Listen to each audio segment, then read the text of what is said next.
Avery, whose show is this?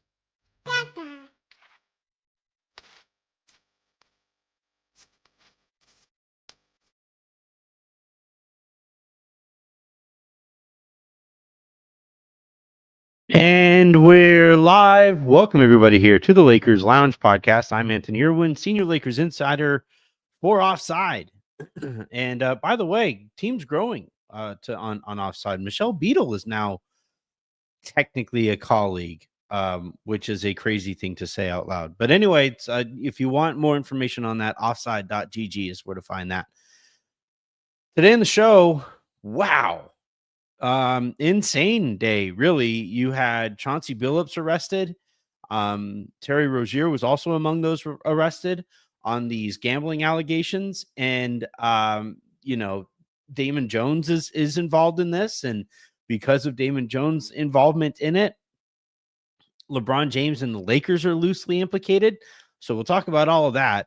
I also want to give a couple thoughts on this in a more macro and league-wide sense and even like a gambling sense. So we'll talk a little bit from that point of it too. And then in terms of the actual Lakers, they practiced today. Luka Doncic was a full participant in it, so that groin appears to be feeling pretty good. But Austin Reeves was a partial participant because he is dealing with an ankle thing. I can recall him taking that fall and walking a little gimpy from it. So that was of note. Now, I thought what was more of note was JJ Redick's answer when asked about the matchup against the Wolves tomorrow and looking back on that Wolves series from the end of last season. And I wasn't really impressed with his answer. Frankly, haven't been really impressed with him so far this year. So we'll talk about that and whatever else comes up. Obviously, you guys can hit me with comments and questions over the course of the show, and I'll get to as many of those as I can there at the tail end, or if they're kind of pertinent in the moment, I'll get to them in the moment. Let's go ahead and dive on in.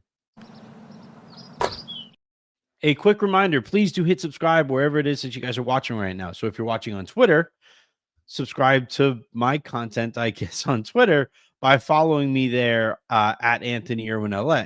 If you guys are watching on YouTube, please hit that subscribe button wherever, they're on YouTube. If you would like to know where to find the show on YouTube, youtube.com/@LakersLounge is where you can find it. And then if you guys are listening to this in the morning via podcast, please hit that subscribe button. Please hit that like button. Please hit that share button. All of those nice buttons, the review buttons, all of that stuff, that all helps the show pretty directly. So we'll go ahead and dive on in.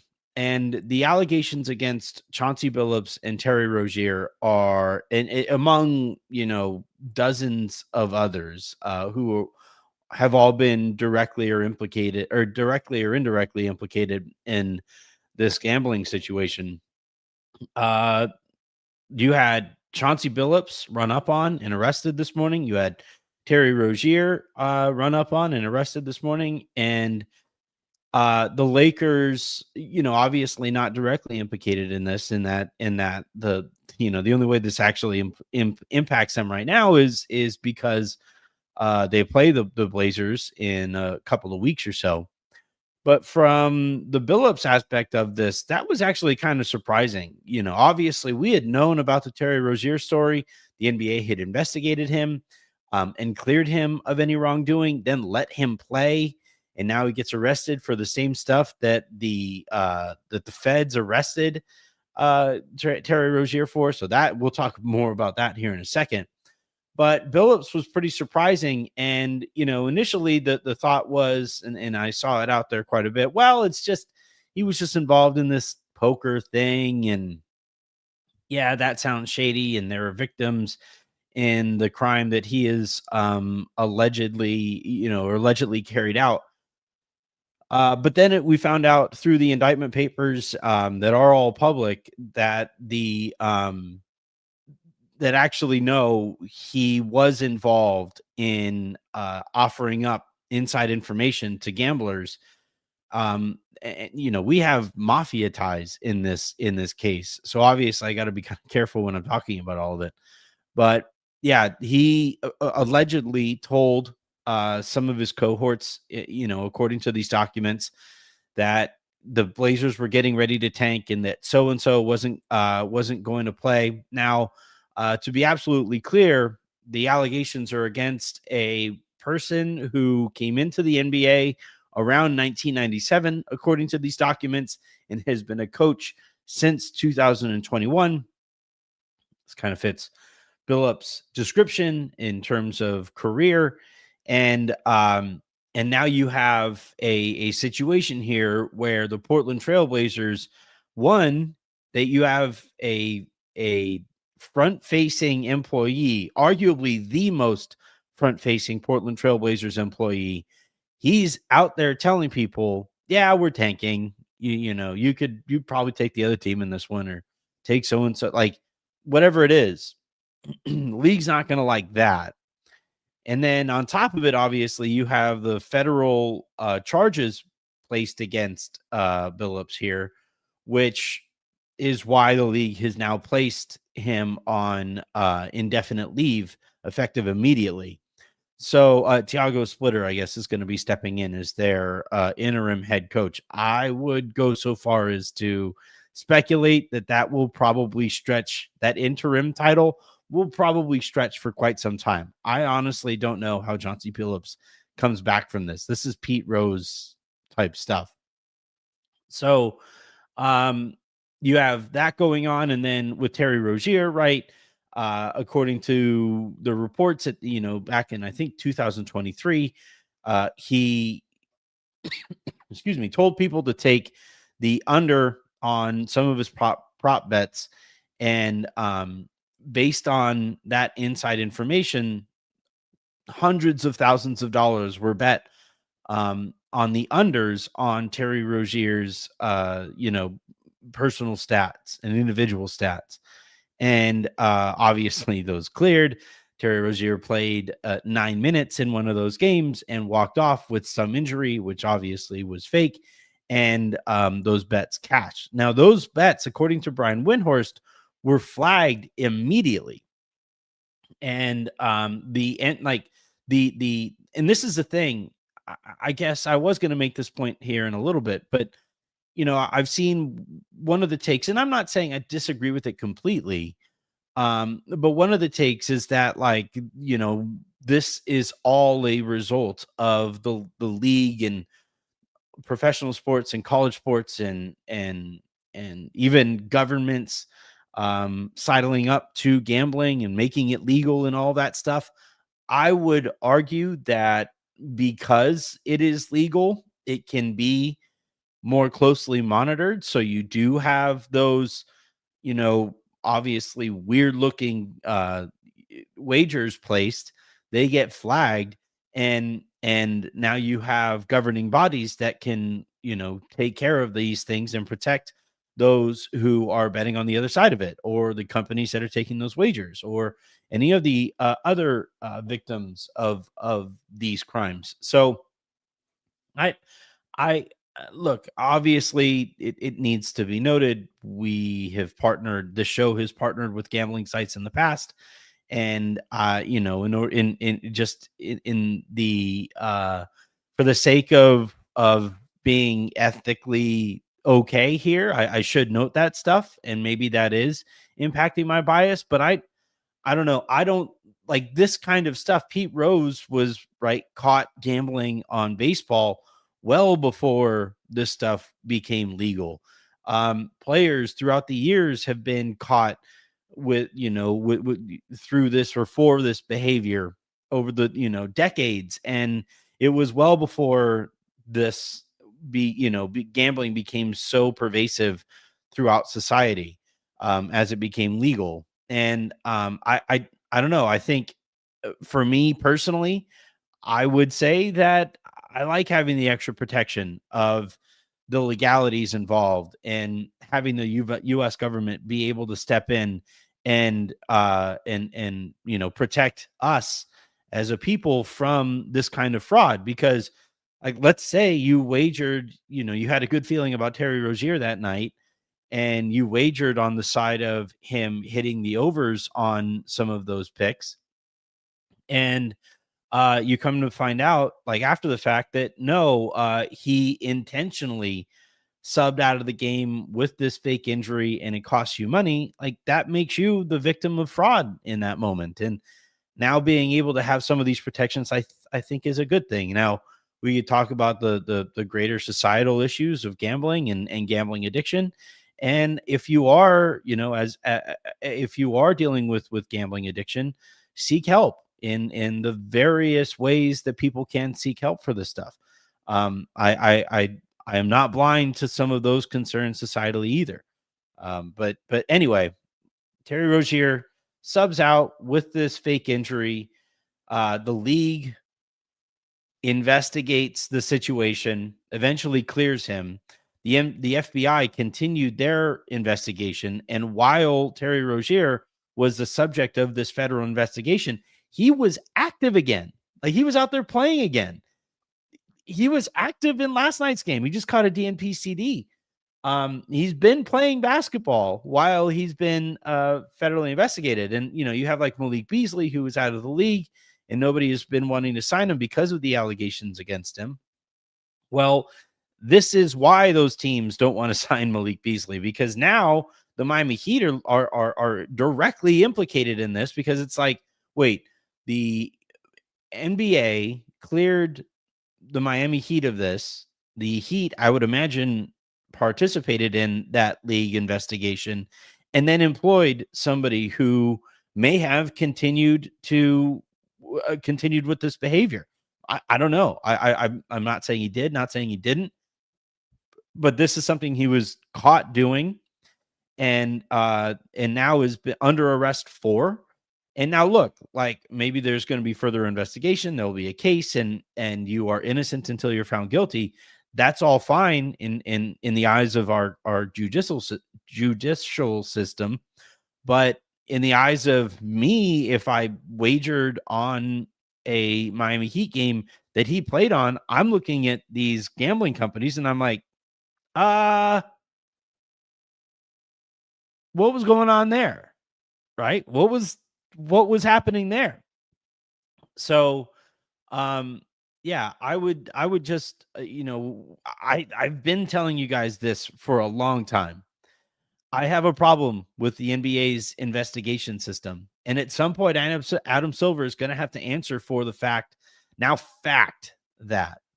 the league's investigations have continually come up short on various matters, right? The one that directly involves the Lakers is with Jackson Hayes, where he had that domestic violence incident.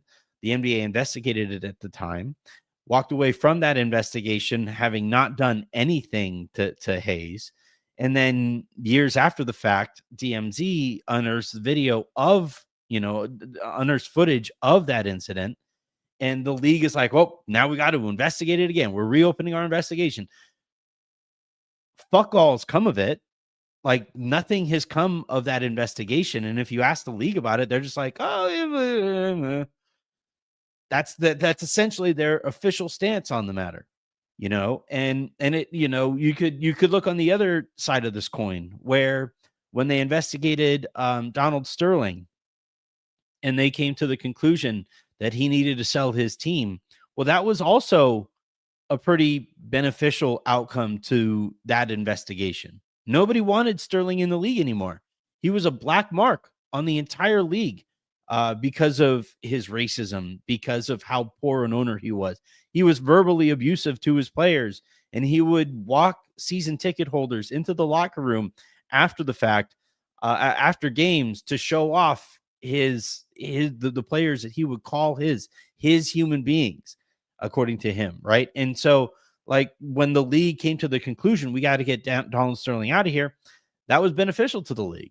They saw the Clippers sell for a record amount, and now they got sold to Steve Ballmer, who is now also under investigation. Tough look there too.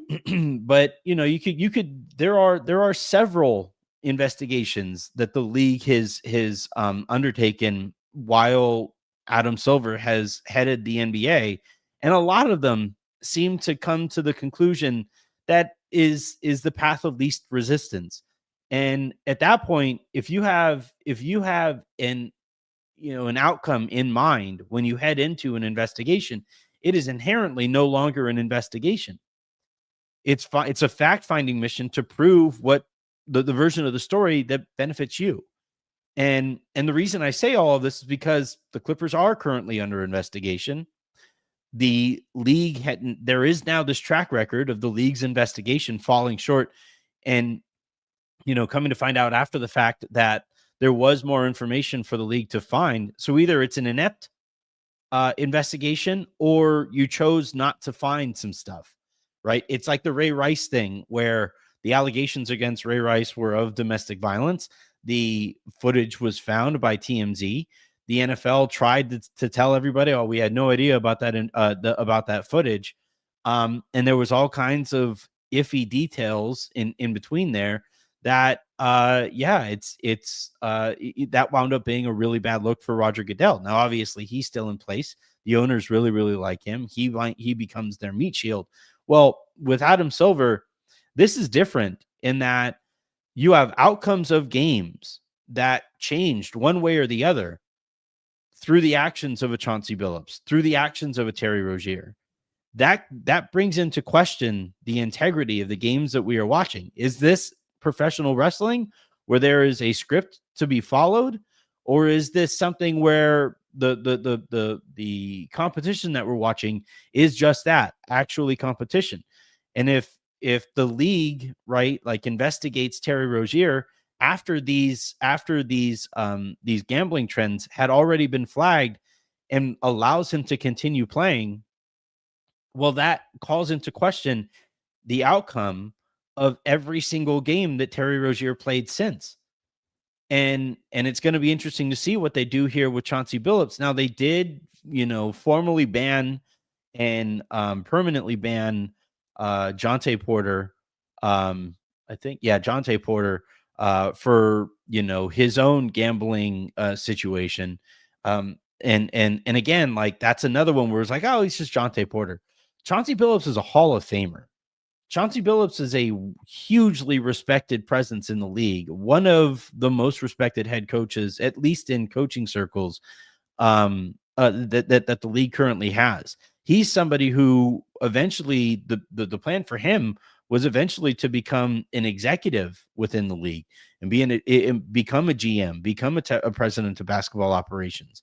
And had he, right, with this gambling behavior in his alleged gambling behavior in his rearview window or currently going on, well, then you would have an entire organization that would fall into question whenever they played in an NBA game. So this is something that the NBA is going to take very seriously. This is something that, Adam Silver tends to come down hard on. But the reason I say all of this is because at the end of the day, cap circumvention, according to Silver, in his own words, is on par with throwing games, acting outside of the CBA and cheating to the extent that Steve Ballmer allegedly cheated for Kawhi Leonard. According to, again, Adam Silver, I can feel one way, you could feel one way, whatever. But according to reports and according to Adam Silver, he feels this way, that cap circumvention is a cardinal sin. And so if it is considered a cardinal sin and the league conducts this investigation, it can't just happen to find, the path of least resistance. That can't happen again. These investigations, these sham investigations, they cannot continue, or else the integrity of the entire league and everybody working within it, does fall into question. All right.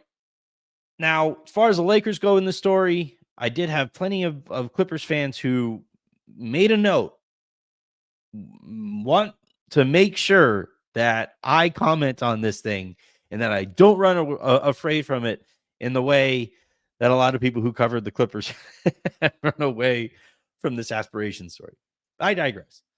I won't run away from it because it's not a Lakers story. The Lakers, according to the people that I've spoken to, are saying we had no idea. Damon Jones was like loosely affiliated with the Lakers. I don't even believe he was an official assistant coach at the time. He had access to LeBron James. Excuse me, LeBron James. His availability would fall into question in this case, because if this was 2023, I believe that was the Solomon Hill ankle injury that LeBron was dealing with at the time. LeBron was debating whether he was going to play or come back or play or whatever. And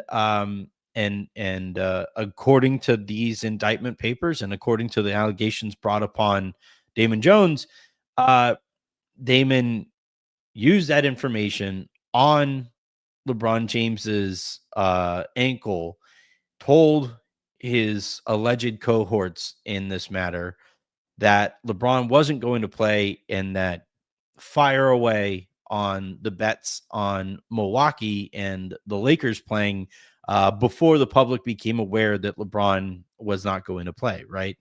And again, this is where the books and the league's now corporate partners are going to say, hold on, that can't happen, because those odds that Damon Jones and his alleged cohorts allegedly bet using, those were fraudulent odds, and they were better odds than they should have been, given the information that LeBron James wasn't going to play. And now again, like 2023 Lakers going up against the 2023 Bucks, like, I don't know how much you actually need to know there. That game, those games, I don't imagine would have turned out very well. Actually, let's see how they turned out. Let's see. Let's go to the Lakers schedule and find the 2023-24 season, or maybe the 24. Let's see. So on October of 2023, the Lakers did not play the Milwaukee Bucks. So the game would have taken place in the previous season, the 22-23 season, in which case the Lakers let's see. So they played Milwaukee February 9th and lost 115-106 in 2023. And they played Milwaukee with their other game against Milwaukee that season took place in 2022. So the only game that the Lakers would have played Milwaukee in 2023 would have been that one in February 9th of 2023. Lakers lost 115-106. Let's see who was or wasn't available for this one. The box score would indicate that, nope, LeBron James did not play with a sore left ankle. So it is that game. Let's see, it doesn't have the gambling odds on that one. But yeah, the gambling odds going into that one, I would imagine the Bucks, like, look, that falls within reason. Like, the Lakers playing against the Bucks without LeBron in 2023, probably that line would have probably been around 9.5, 10, maybe a little bit less. The Lakers playing Milwaukee with LeBron in that game probably would have had like I don't know, they were the home team, so you would probably say that would probably be like a 5 or 6 point spread in Milwaukee's favor. Milwaukee at the time of that game was 38-17. The Lakers were 25-31. So, like, again, just for the sake of like why there are victims in this situation, if you bet on the Lakers based on the information once it became public that LeBron was going to be out, you may not have won that game, or the bet on that game. If you bet based on the fact that LeBron might play and that line was significantly lower, you won that bet. So the books wind up being victims in this crime. And those who bet based on the proper information, they also became victims in this crime. So, like, that's why this stuff matters, right? Because if the league is going to partner itself with these gambling companies, this stuff really matters. That's why the league comes down so hard on teams that are kind of shady with their injury information. And yeah, so as far as the Clippers fans who were telling me like, oh, come on, come on, you've been so hard on the Clippers. You keep that same energy for this situation. And to this point right now, based on the information that we have, this is not a Lakers story. It just isn't. LeBron did not, according to the sources who talked to Dave McMenamin and according to the sources that spoke to Dan Wojcicki, LeBron did not know that Damon Jones was going to go and share that information with his cohorts in this alleged gambling circle. The Lakers, right, did not know that LeBron probably even shared that information to Damon Jones, who would then let alone that Damon Jones was going to turn around and offer up that information to this alleged gambling ring. So, like, as it stands right now, unless we start to get more information on this, that would more directly implicate LeBron or the Lakers on this front. There's just not much really to talk about. I promise I would. If it does turn out that LeBron knew what he was doing and that he benefited from this too, then yeah, we do have to talk about that. That would be a serious bummer. If it does turn out that the Lakers knew about this in some way, shape, or form somehow, that would be a real bummer. And I would come down really hard on this podcast on them for it. But as it stands right now, there just isn't anything for me to talk about. So we move on. All right, let's go ahead and discuss the actual Los Angeles Lakers. How about that? So the Los Angeles Lakers practiced today, and after practice, JJ Redick was there for comments, about the upcoming game against the Minnesota Timberwolves, and was asked obviously about the series at the end of last season. And here is the quote that he gave. I'm getting this from Kobe Price, friend of the show. Quote, "Yeah, I've talked about it a number of times, but the biggest regret I have is basically from the moment we secured the third seed on that Friday night against Houston through when we played that game one at home on Saturday, I would have done that week completely different. I'll be honest, I got in a little bit of a rabbit hole. That rabbit hole last night on film was crazy. I actually at one point was watching inverted pick and rolls when I was in Philly, and Marcus was top locking me, and Al Horford shoved him, and I sent him the clip. But I also was watching a lot of our stuff from that series, and I would say this: like after game one, our guys played so hard. This group has to build a habit of playing that hard every single night, which is, again, we didn't start that way. We played really hard game one against Minnesota last year on opening night with that group. And then it didn't really become our habit until later in like late January. So that's the biggest takeaway from watching that stuff is we got to get back to that. Okay. That sounds like somebody, right? Like that sounds like a certain former head coach who wasn't very popular at the end of his tenure. Like that. It does, right? We got to go hard on them fools is how he would have phrased it. And I'm sorry, man. You cannot not make a sub in the second half of a playoff game, have it not go well, and sit here and not mention it when asked about things you may or may not do differently. Would you do that differently, JJ? Would you do that again? Would you not sub your guys out and risk them being exhausted as they eventually were in the fourth quarter because they played 24 straight playoff minutes against, by the way, a bigger team, which adds to the fatigue? Would you do that again? And this is my thing, man. Like, even the other night, he was asked about the third quarters and what the Lakers can do to come out better out of some of these third quarters. And again, it's like, this is a two-way street. No. What? If your team and this has been a trend since JJ Redick took over. If your team regularly comes out flat in the third quarter, right after you finish talking to them, guess what, man? You're probably part of the problem. Might not be. These things are kind of hard to definitively nail down. But chances are, like, come on. And so I in this answer, yeah, that group played so hard, you guys. And what I would have done differently is run them harder in practice so that they would play harder in game one of that series. And he talks a lot about habits. He talks a lot about what he needs to do or what the team needs to do to build out these habits. But he's a part of that process too.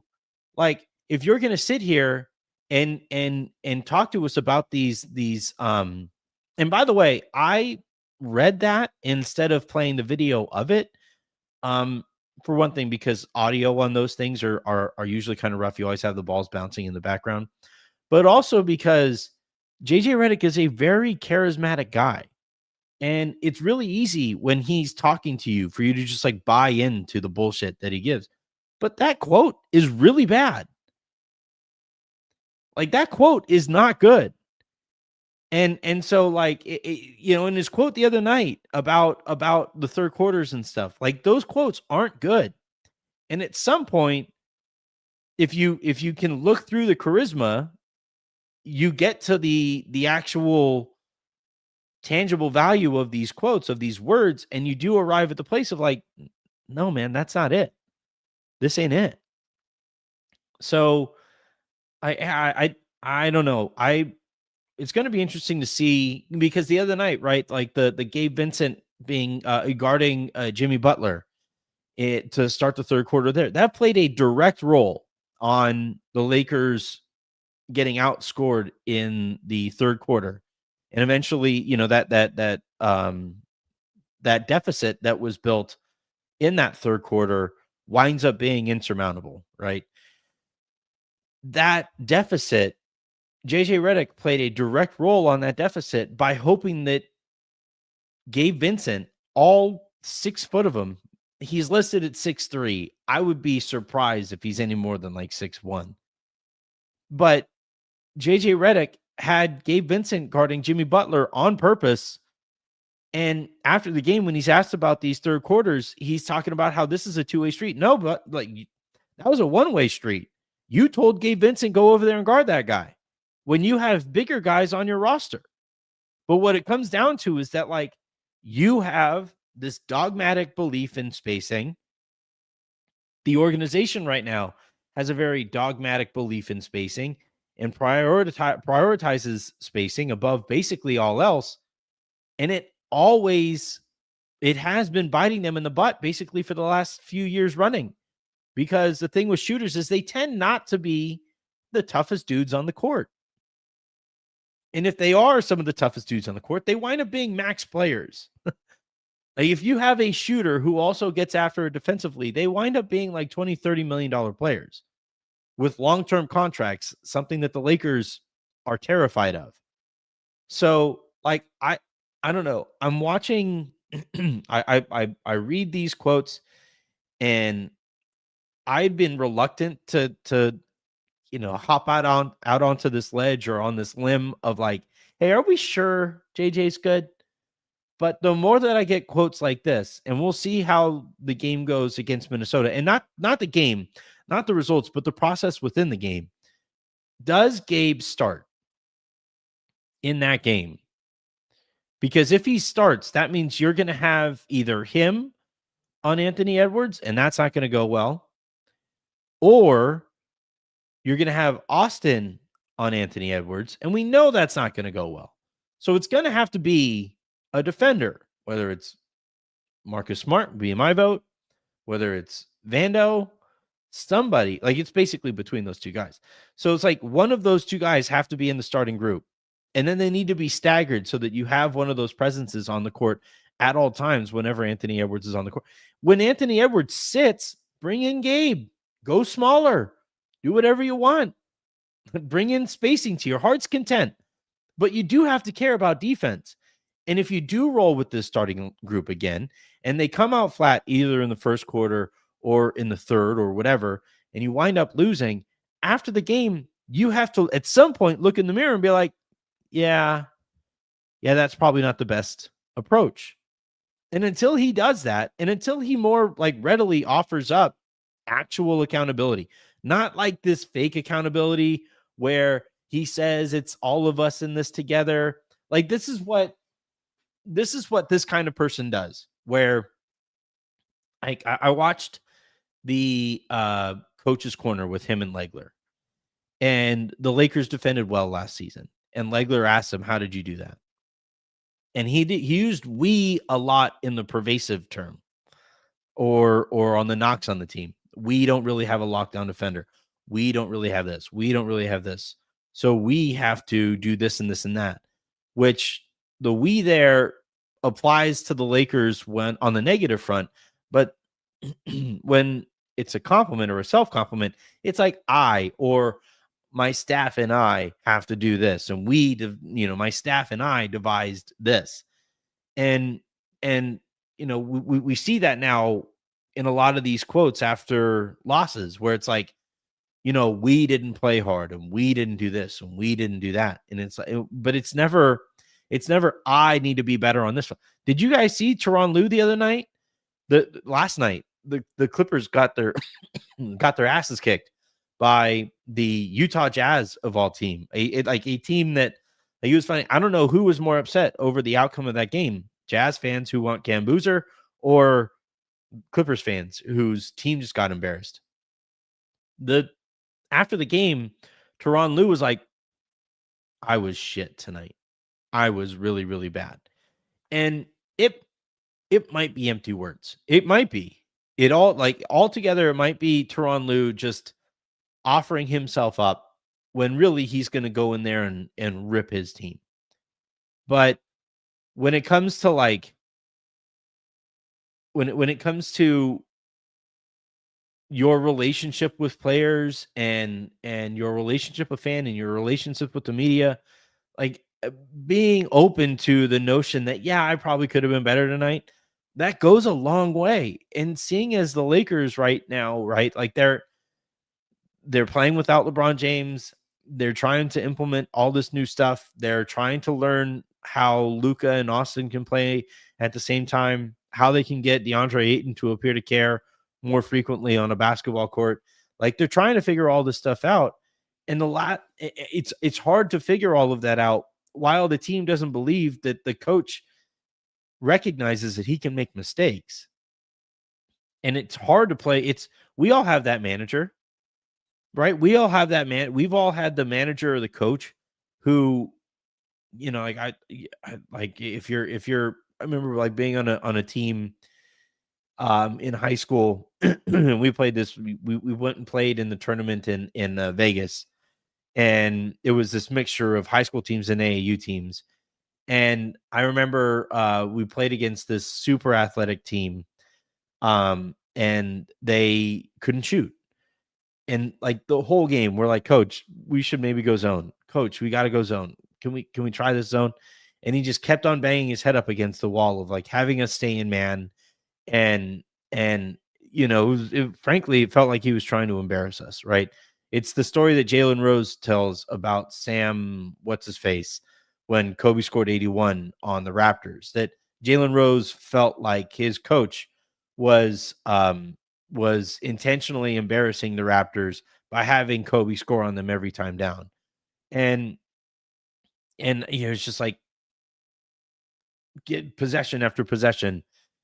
Player X on my team was getting crossed over by player Y on the other team, and we got boat raced. That team kicked our ass.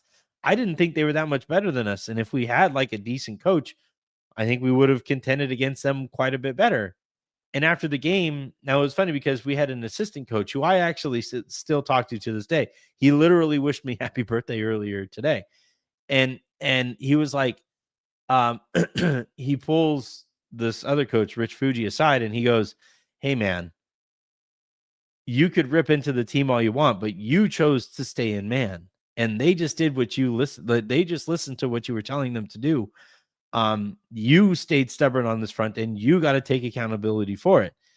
And they got into it literally in front of us, and they got into it, and at one point in that game, this other coach called timeout, to try to make a sub or try to do it, and the head coach got really, really angry at him for stepping outside those boundaries. And he was, it was, and from that point on, nobody believed in that head coach. Not a single person in terms of the assistant coaching staff. Not a single person on that team.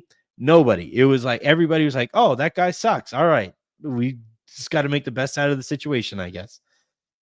So, and we've all had managers, right? Who, they'll tell us to do something, and you'll know that there's a better way to do that thing. And, you do that thing, and you do it the way that the manager tells you to, and it doesn't turn out the way that it needed to. And rather than, look in the mirror and wonder if there was a better way to do the thing that the manager told you to do, that manager just says, "Nope, you screwed this up. You just didn't do that right in the way that it needs to be done, the way that I told you." And that playing for that coach, working for that manager sucks. And again, like you guys heard me talk about the LeBron leadership thing the other night. Like, leadership is this really delicate thing. It's this crucial thing. And it's this very delicate thing. And once you are seen as something less than a really good leader, it's really difficult to get that back without accountability. And I would even say it's impossible to get back if you do not take accountability for stuff. So yeah, I maybe I'm making too much. I want to be clear. This isn't just because of this one quote. This has been a trend that I've seen with JJ, and a similarity that he shares with Darvin Ham, another bad basketball coach. Like, accountability is a crucial part of leadership. And if he can't showcase that in a practice months after his team got embarrassed in that series, then when is he going to show it? Is it something that he'll be able to learn over? I don't think he's really that kind of a guy. I'd love to be proven wrong, but I don't think he's really that kind of a guy. And until he shows he's better at that stuff, I don't know if he's really cut out for this. All right. Let's see if we have Dr. Funkology. Anthony, why not keep JJ on the grill? Why give him more money? What did he have cooking? I don't have tinfoil next to me, but my tinfoil hat theory on the JJ extension and the Rob extension is from Jeannie as a layer of protection, just in case the league steps in, as it did with Mark Cuban, as it did with Whit Grusbeck, and tells Mark Walter, "Nope, you're the majority owner. You have to run this stuff." And nope, Jeannie, you're the minority owner, and you no longer have final say in this organization. Because otherwise, it's really rare for a first-time head coach who didn't win a championship, didn't even win a series. It's really rare for that guy to get, or that person to get an extension after that first season.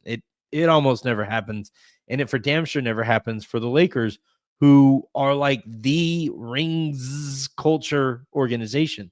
So my opinion on that matter is that there's some speculation out there that the league is going to tell Mark Walter, "No, you are the formal governor and the majority governor of this franchise. You have final say over this. Jeannie, thank you for your time. You've been the steward of this organization for the last few years, yada, yada, yada." Exit stage left. And if that happens, I think Jeannie wanted to offer up a little bit more protection to JJ Redick, to Rob Pelinka, where it's like, would Mark Walter step in and immediately fire them if they were just freshly extended? Probably not. And then if he does do that, they have contracts that the Lakers have to honor, and they get paid out with that golden parachute either way. So that's kind of where I kind of sit on that extension. I didn't love hearing about it. I don't think he honestly deserved it. And um, I have real questions about JJ here kind of moving forward. I think, look, by the way, I think he's a really intelligent dude. I think he's phenomenal when it comes to analyzing um, analyzing the sport and analyzing tape and stuff like that. But there's a big leap from that to head coach of any team, let alone the marquee franchise in the NBA that is probably under more scrutiny than any other team in the league, with a player who comes with more scrutiny as LeBron does, and with a player in Luka Doncic who the Lakers are at the helm of his career now, and he wants to be kind of a first ballot. He's going to be a first ballot Hall of Famer, but like he wants to reach like the tippy top when it comes to all time conversations, and there is, like Rob Pelinka has kind of told us, there is a responsibility that comes with employing people like that, and extending a first time coach after he gets beat in the first round of the playoffs when they didn't have when they had home court advantage, extending that coach coming off of that performance when a lot of his decisions were very questionable, like that doesn't scream to me meritocracy. It tells me that there had to be something else going on. And my, again, theory here, somewhat educated, but my theory here is that it has a lot to do with the ownership situation in the transition of power. All right. That is, I believe, going to do it. I don't think I saw any other questions while I've been talking. Let's see. Manny. So is everyone else praying Pelinka is somehow tied to this? FIF. Fifth. Dominic Orsini. They say Damon Jones knew LeBron wasn't going to play in Milwaukee before it hit the injury report. Yep, that's what the charges, that's what the indictment papers indicate. Yeah, let's see. NBA, Mark Cousy, the NBA brought this on itself with getting involved in Vegas and gambling. People with gambling addiction don't get help like drug addicts do. This will only get worse. I'd bet on it. Solid pun there at the end.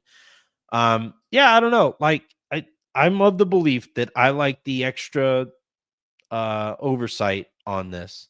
Um, I I always worry when there are millions of dollars on the line and there is no no governing body in charge of it, because there were already, like there are now billions and billions and billions of dollars that are being moved within these gambling markets, but that's very different from what it was before. And yeah, it was smaller scale, but there was zero leadership involved and it was the Wild West, and you had stuff like this go on. It just never got caught. Or if it was caught, it had to be so obvious that it's like, yeah, great. So anyway, I'm going to go ahead and hop out here. My kids are up. I got to cook dinner. So until the next time you guys hear from me, I'm Anthony Irwin saying, have a great rest of your day. Make somebody, oh shoot, we got a super comment. Let's see. All right. Oh, thank you, Dr. Funkology. Thank you. He says that he always enjoys my perspective. Thank you very much. I always appreciate you guys. Have a great rest of your day. Make somebody else's, and I will talk to y'all tomorrow.